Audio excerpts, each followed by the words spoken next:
نبی پاک کو منہ نہیں دکھانا، تو کیا کر رہا ہے؟ بتا نا شیطان کی غلطی کیا تھی۔ وہ تو صاف ستھری بات کر رہا تھا، یا اللہ ایک نہیں تو لاکھ سجدہ کرا میں تجھے کرتا ہوں۔ اللہ نے فرمایا ادھر آنا، میرے محبوب کو سجدہ کر۔ کہنے لگا نہیں کرتا۔ نکل جا، تو لانتی ہے۔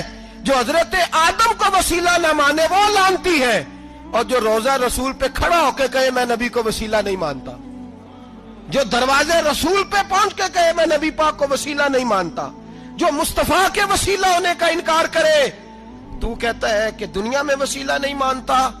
اللہ تو قیامت کے دن بھی کہتا ہے جو مصطفیٰ کے پاس سے ہو کے آئیں گے میں بخش دوں گا۔ حضور فرماتے ہیں موٹے موٹے گناہگار آتے جائیں گے، کالی کملی کے نیچے چھپاتا جاؤں گا، جنت میں بھیجتا جاؤں گا۔ وہاں قیامت میں تیری معافی نہیں ہو رہی، تو یہاں نہیں مان رہا۔ بریلی کے امام فرماتے ہیں آج لے ان کی پناہ، آج مدد مانگ ان سے، کل نہ مانیں گے قیامت میں۔